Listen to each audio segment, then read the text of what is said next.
vais vous évoquer effectivement le travail et surtout les suites d'un travail qui a connu plusieurs étapes. D'abord, un premier rapport qui est disponible aujourd'hui, consultable sur le site de nos inspections générales, IACGF, qui était consacré d'une part à l'offre et les besoins des personnes handicapées en matière d'établissements et services. Comment peut-on juger aujourd'hui de l'adéquation entre les besoins des personnes en situation de handicap et l'offre disponible en établissements et services médico-sociaux?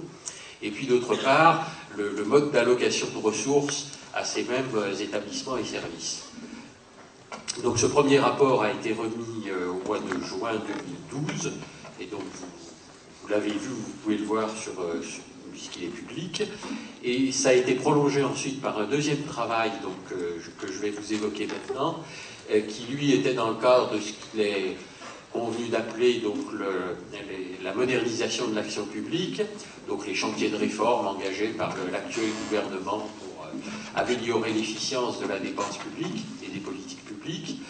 et où le gouvernement a choisi de donner une suite à notre premier rapport de juin 2012 en engageant le principe d'une réforme de la tarification des établissements et services pour personnes handicapées. Donc ce travail a été conduit au premier semestre 2013. Il a été présenté au comité de pilotage dont faisait partie un certain nombre des associations du secteur au mois de juin 2013. Et normalement, ça a été rappelé, il devrait trouver un débouché très prochainement. Il y a eu un petit peu de délai habituel à l'administration sur des sujets très internes, sur notamment l'organisation du pilotage de la réforme, avec les habituelles querelles sur qui va être le chef de la réforme. Apparemment, ce sujet a été à peu près résolu, et donc on devrait voir arriver, m'a-t-on dit, au mois de février, le lancement officiel de cette réforme de la tarification, qui, cela a été dit, va nous amener pendant un certain temps, puisque notre estimation à Agnès Janet et moi, qui avons donc fait ce deuxième rapport, c'est que pour mener à bien complètement ce chantier, on est sans doute parti sur un horizon de l'ordre de 7 ans, 8 ans pour mener à bien toutes ces étapes successives. Alors, peut-être d'abord, sur la base, pourquoi réformer cette tarification des établissements et services médico-sociaux pour personnes handicapées? En gros, le constat que nous avons fait est relativement simple. Aujourd'hui, on dépense un peu plus de 16 milliards tous les ans quand on met bout à bout ce que dépensent la CNSA, les départements et l'État pour les ESAT. Et personne n'est capable d'expliquer aujourd'hui comment sont répartis ces 16 milliards d'euros en fonction d'une part des besoins des personnes handicapées eux-mêmes. Comment est-ce qu'on fait le lien entre cette allocation d'argent et les besoins des personnes pour prouver qu'effectivement c'est bien sur les besoins prioritaires et autant que possible pour l'ensemble des besoins des personnes que cet argent est alloué. Et d'autre part, quel est le service que l'on rémunère, c'est-à-dire qu'est-ce qu'on fait concrètement dans les établissements et services médico-sociaux avec cet argent. Et en fait, ces deux questions-là, aujourd'hui, clairement, on ne sait pas y répondre. On constate effectivement une répartition qui, là je serais un peu en désaccord avec ce qui est dit précédemment, qui effectivement est basée sur des décisions historiques. À un moment donné, on a fixé une tarification de base au nouvel établissement et services qui s'ouvrait. Il y a eu après des réformes successives de cette tarification, soit relativement paramétriques en fonction du taux directeur, soit parce qu'on a signé un CEPOM, qu'il y a eu un changement des modalités d'agrément. Mais en fait, on a simplement cette succession de décisions qui ont été prises au fil de l'eau de la tarification. Personne n'est capable de justifier de façon objective le montant alloué à un établissement A par rapport à celui alloué à l'établissement B, soit en fonction des caractéristiques de la population qui l'accueille, en montrant effectivement qu'il y a plus de besoins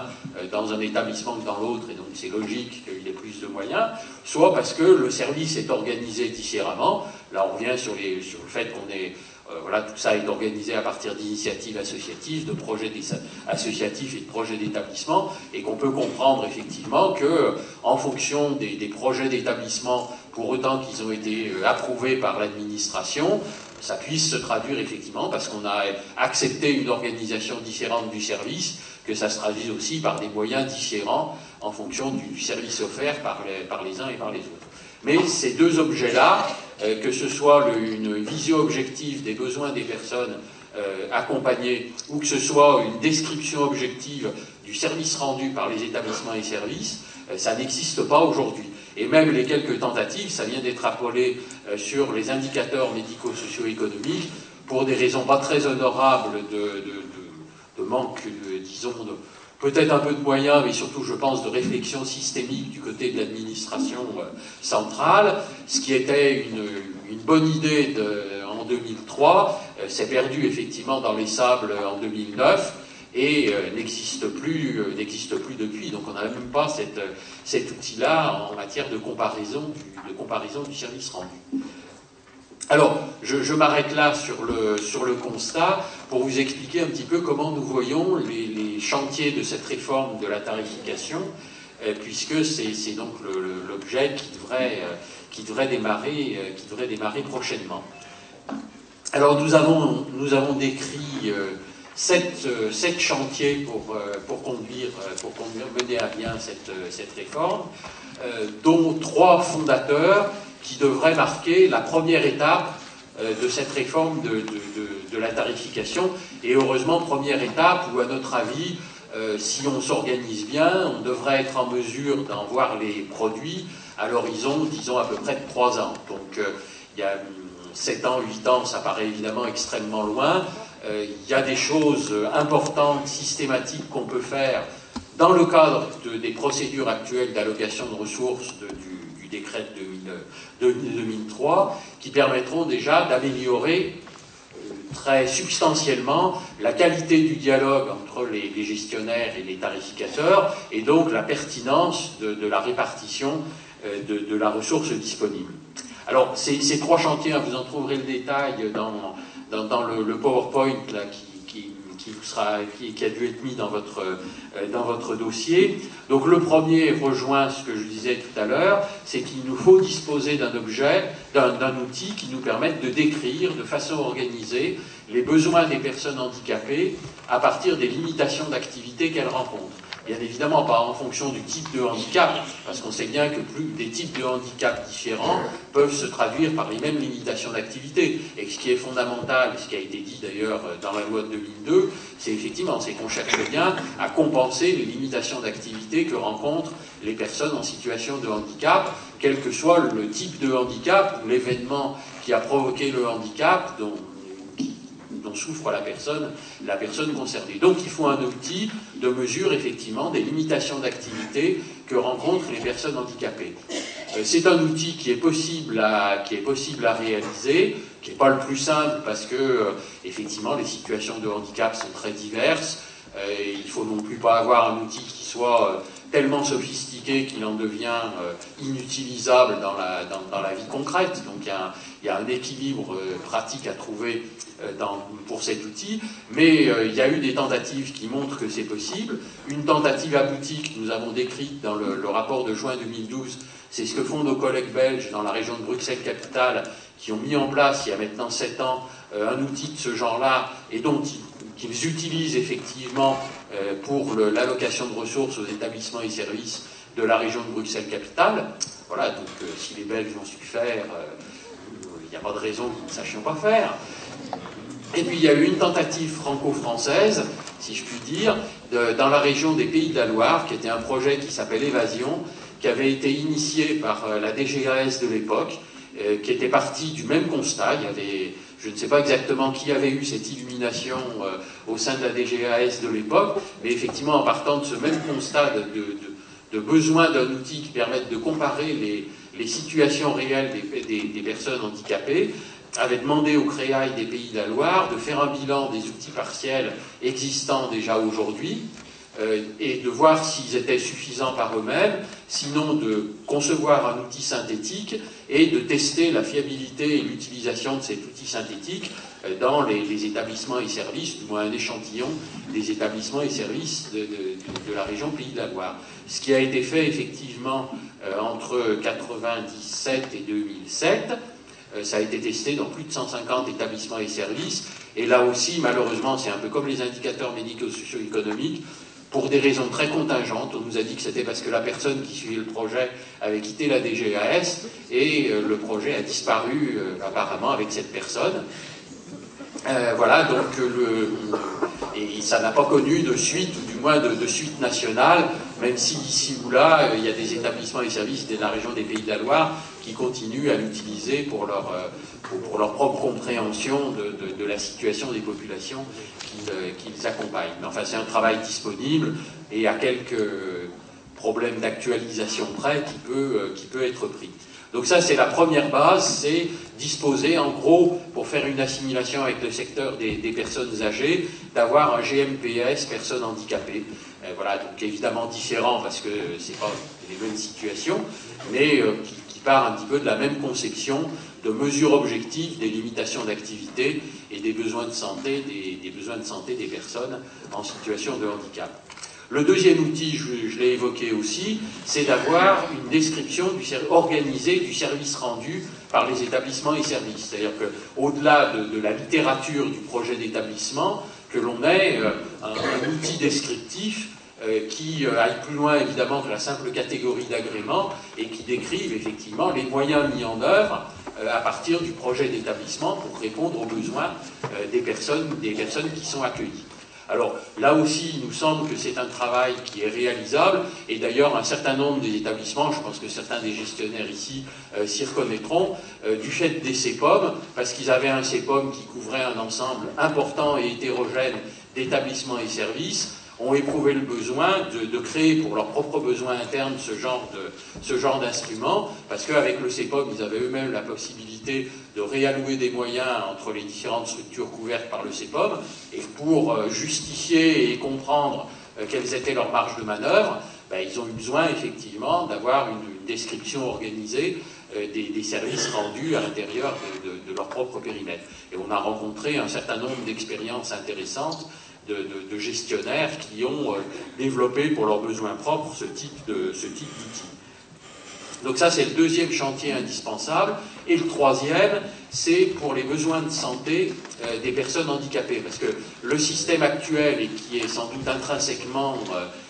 indispensable, fait qu'évidemment, une partie de la réponse aux besoins de soins des personnes handicapées se fait à l'intérieur de l'établissement et de son budget, et puis il y a une partie des mêmes besoins pour lesquels on trouve la réponse, soit en soins ambulatoires, soit en soins hospitaliers, et donc avec une solvabilisation qui est par d'autres éléments de l'ONDAM sanitaire, en l'occurrence, et pas par l'ONDAM médico-social. Et bien évidemment, on ne peut pas rêver d'un système où on intégrerait la réponse intégrale à tous les besoins de santé des personnes handicapées à l'intérieur des moyens de l'établissement lui-même. Il y a des besoins spécialisés, il y a des réalités de la démographie des professions de santé qui fait qu'évidemment, il faut aller chercher des réponses pour partie en dehors du périmètre de l'établissement et que la quantité de besoins auxquels il faut répondre avec ces financements externes, avec des financements sur l'ONDAM sanitaire, est très variable d'une structure à l'autre, en fonction de la population accueillie, mais en fonction aussi de son environnement sanitaire. Et donc, on a besoin, pour bien raisonner sur la partie d'allocation des moyens, réponse aux besoins de santé des personnes handicapées, de ne pas regarder que la petite partie que l'on met à l'intérieur petite ou grosse d'ailleurs, partie qu'on met à l'intérieur du budget de l'établissement lui-même, mais qu'on a besoin aussi de regarder quelle est la dépense qui est faite à l'extérieur, parce qu'autrement on n'arrivera pas à bien comparer la réalité du coût global d'accompagnement d'un établissement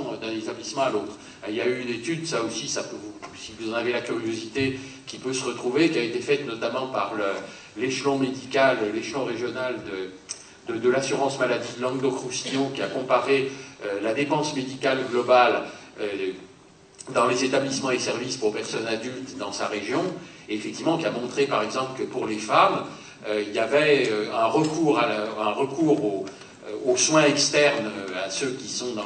la dotation de soins, dans le forfait soins de l'État, est extrêmement différente d'un femme à l'autre. Et donc, évidemment,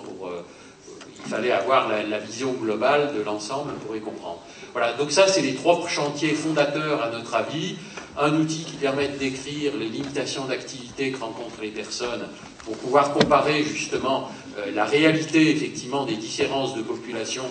entre les établissements et de leurs besoins au-delà de la catégorie juridique d'agrément, et donc constater effectivement ce qu'on sait tous, c'est-à-dire que entre 2 IME, effectivement, oui, tous les 2 sont dans la même catégorie juridique, mais la population n'est pas la même, et donc c'est logique, normal, qu'il y ait une différence dans l'allocation de moyens, parce que les besoins des personnes accompagnées ne sont pas les mêmes entre les 2 établissements. Encore faut-il avoir cet outil de description des limitations d'activité des personnes. Et puis donc l'outil de description du service rendu et l'outil d'appréhension globale de la dépense de soins. Puis quand on aura ça, je veux dire, même avec le système actuel de tarification, donc avec tous les défauts du prix de journée ou de la dotation globale qui sont évidents aujourd'hui, on aura déjà un dialogue budgétaire beaucoup plus construit et intelligent entre les ARS, les conseils généraux et les gestionnaires, que ce n'est le cas aujourd'hui, où effectivement, si ça se limite à savoir si on va mettre tout le monde sous la même toise du taux directeur, avec tous les obstacles juridiques qui ont été rappelés, ou comment est-ce qu'on fait à l'intérieur des marges de manœuvre de la dotation régionale pour justifier qu'on va donner un peu plus à tel établissement ou un peu moins à tel autre. On voit bien, y compris d'ailleurs quand on en arrive au stade du contentieux, que si on n'a pas ces instruments objectifs qui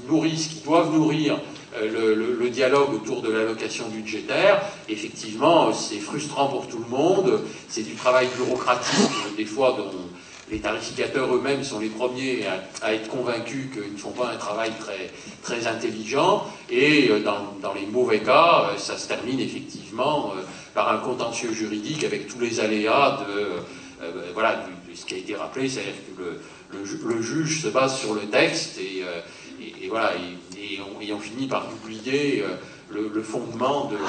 l'allocation de ressources. Alors une fois qu'on aura ça, on peut passer à la 2e étape de la réforme, qui là est relativement plus mécanique, parce que ce sont des choses qu'on a déjà largement expérimentées lors de réformes de tarification dans le domaine sanitaire, dans le domaine médico-social, dans le domaine social. Et pour lesquels on a en plus un instrument qui existe aujourd'hui, c'est l'Agence technique de l'information hospitalière, la TIH, qui avait été créée pour accompagner la mise en place du PMSI et de la T2A, donc dans le secteur sanitaire, qui a une expérience maintenant robuste en matière d'accompagnement, de déclinaison d'une tarification, et qui commence à le faire dans le secteur médico-social, puisqu'on lui avait demandé en 2013 une étude sur le champ des EHPAD, dont je n'ai pas encore vu les résultats, mais je pense qu'il devrait arriver prochainement, et qui devrait prolonger ce travail par une étude nationale de coûts également dans le secteur des services de soins infirmiers à domicile en 2014. Donc elle commence à acquérir du savoir-faire, à décliner les techniques qu'elle avait utilisées dans le secteur sanitaire, et également dans le secteur médico-social, en précisant d'emblée que quand je fais cette assimilation, c'est pas pour dire qu'il faudra demain qu'il y ait la même logique de tarification dans le secteur médico-social que dans le secteur sanitaire. Je veux dire, manifestement, on n'ira pas vers une tarification à l'activité dans le secteur médico-social, parce qu'il s'agit d'un parcours de vie, d'un parcours d'accompagnement, et que c'est pas quelque chose qu'on peut, contrairement à ce qui se passe à l'hôpital, découper en actes élémentaires qui trouveraient chacun leur tarification propre. Donc, je veux dire, il y a une méthode qui est la même. La logique de la tarification manifestement ne peut pas être la même entre le secteur sanitaire et le secteur médico-social. Et donc, pour en revenir aux chantiers qui sont à conduire ensuite, il faut faire d'abord une étude nationale de coûts, donc sur un échantillon aussi représentatif que possible d'établissements et services médico-sociaux,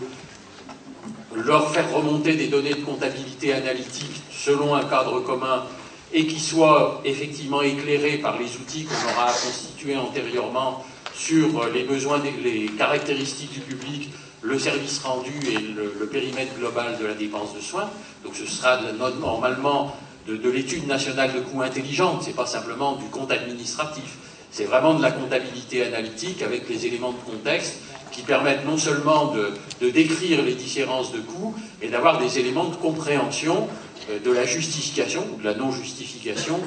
des écarts de coûts entre les établissements et services de l'échantillon. Donc c'est quelque chose en fait de plus élaboré que les écueils qu'on a rencontrés. Peut-être que certains d'entre vous ont vu l'étude qui avait été faite par la FEGAPI avec le soutien de la CNSA à l'époque où j'y étais, et on avait bien vu que parce qu'on n'avait justement pas cette capacité de décrire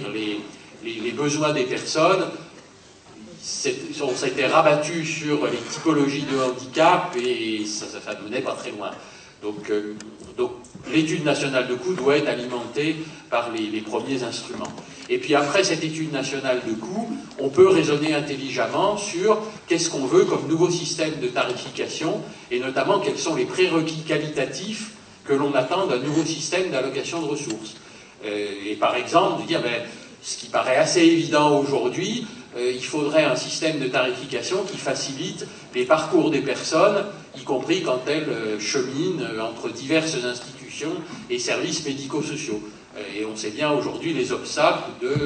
d'un système de prix de journée qui des fois est assez contradictoire ou assez pénalisant par rapport à ce qu'on voudrait faire en matière de souplesse du parcours d'accompagnement des personnes. Donc il faudra se poser les questions qualitatives du système d'allocation de ressources et imaginer à ce moment, à partir des données objectives d'une étude, quel peut être le bon système ou les bons systèmes d'allocation de ressources. Rien ne dit a priori, d'ailleurs, que c'est obligatoirement le même, quel que soit le type d'établissement et service ou quel que soit le type de gestionnaire. On peut très bien imaginer qu'il y ait plusieurs modèles d'allocation de ressources. Puis quand on a ce modèle d'allocation de ressources, il faut le tester. Et donc ça, il faut faire effectivement une simulation en vraie grandeur dans l'ensemble des établissements et services médico-sociaux pour voir effectivement ce que donnerait le nouveau système d'allocation par rapport à ce qu'ils ont aujourd'hui, pour pouvoir évidemment mesurer les écarts entre l'ancien système et le nouveau, vraisemblablement des écarts qui se révéleront relativement importants, parce que, effectivement, comme on n'avait pas des outils objectifs, les choses se sont construites empiriquement, et donc quand on va mettre en place des données objectives, on risque de s'apercevoir qu'il y a effectivement des écarts non justifiés significatifs. Donc il faut pouvoir les mesurer avant de se lancer dans la mise en œuvre réelle de la nouvelle allocation de ressources. Et puis quand on a la mesure de ces écarts, après il faut se dire combien de temps et avec quels moyens d'accompagnement on va passer du point A au point B, de l'ancienne allocation de ressources à la nouvelle. Et ça peut prendre un certain nombre d'années. C'est ce qui a été fait à l'hôpital pour la T2A. Là, c'est des choses qu'on sait aussi gérer en fonction des moyens et du temps qu'on veut se donner. Donc ça, c'est les chantiers techniques principaux avec deux dimensions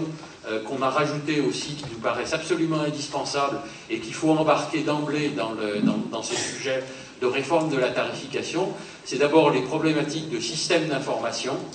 On l'évoquait tout à l'heure, si les indicateurs médico-socio-économiques se sont écroulés sur eux-mêmes, c'est en fait parce que l'administration n'avait pas pensé au système d'information support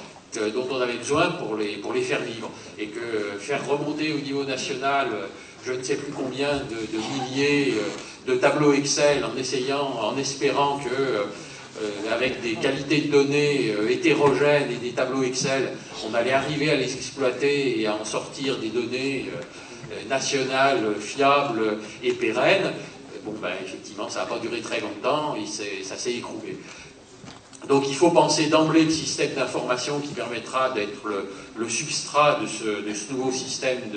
d'allocation de ressources et pas se poser des questions simplement in fine quand on est tout au bout. Donc ça, c'est des choses qu'on sait faire aussi. En plus, on a quand même maintenant